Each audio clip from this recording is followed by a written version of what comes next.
going to be a tough game either way.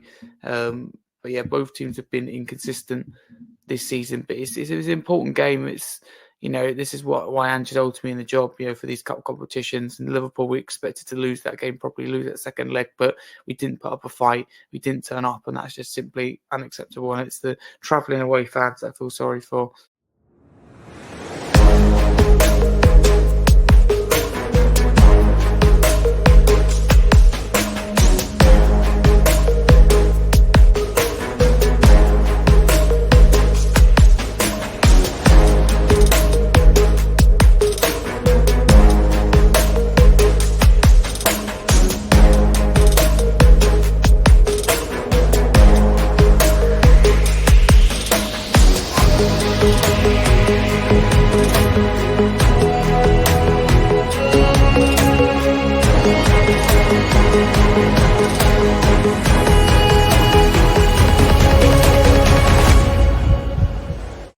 What's happening, people? Welcome back to the Spurs Chat podcast. It's Harry Scarfe here, football content creator and YouTuber. Got my own socials there at Harry Scarfe 22, and also my own channel and podcast, Scarfey Spurs. Delighted to be talking to you once again today as a regular on this amazing podcast. So thank you to Chris Cowlin for this opportunity. Do make sure to check him out as well as subscribing here to Spurs Chat podcast. But yeah, let's crack straight into it. Looking forward to this game. Despite obviously that Liverpool defeat, we've got to pick ourselves up and go again, which is hard to do because I think Liverpool was our biggest game of the season. We didn't turn up. Obviously, I've spoken about it, haven't I, with the player ratings, post-match shorts, etc.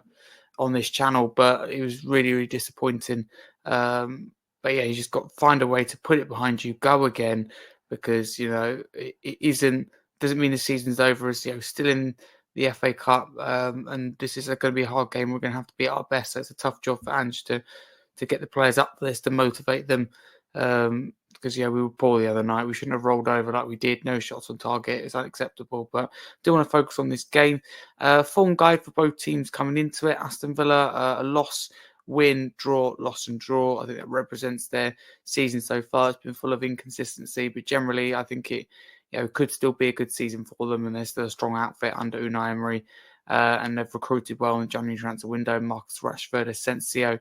But at the same time, yes, they've let players go like Duran, which I think will be a big miss, especially if Watkins isn't past fit. Our form guide, loss, win, loss, win. So, excuse me, very mixed in there. But in terms of team news for us, it's pretty much the case. It has been all season. We're out host, real host of players.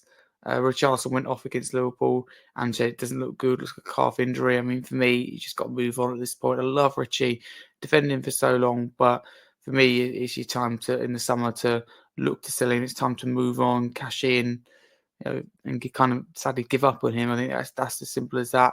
Too many injuries now. He's just constantly on that injury bed, and we need better. We need someone who's consistent, who's going to be fit. Not Richarlison for me. He joined Dragusin in terms of players to be injured in the past week. So yeah, we'll be out lots of players, including Solanke, Odebear, Vicario, Maddison, Johnson, Werner, Doggy, Romero, which is a shame. But yeah, some will be closer to returning, like the centre backs, and hopefully Vicario as well. For Villa, let's be clear that they've got injury problems. They've went without Tyrone Mings, Matty Cash, Pau Torres. Ross Barkley as well for defeat against Wolves, and Ollie Watkins went off in that game. It's a bit of a tough situation. As I said, they sold Duran, didn't they, to Al Nassr. I saw he scored his first goal over there, so it could mean that Marcus Rashford comes in for his Villa debut. Obviously, he was linked to Spurs, wasn't he? But it'll be interesting to see. It's going to be a tough game either way. But yeah, both teams have been inconsistent this season, but it's an important game. It's this is why Ange's ultimately in the job. For these cup competitions. And Liverpool, we expected to lose that game, probably lose that second leg, but we didn't put up a fight. We didn't turn up, and that's just simply unacceptable. And it's the travelling away fans that I feel sorry for.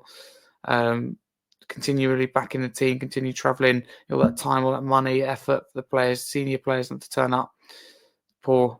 Whether you be the manager, the owners, or the players at the club, you've got to take collective responsibility. But I do believe accountability comes to the very top. But in this game, actually predicted lineup and my lineup. So this would be my lineup.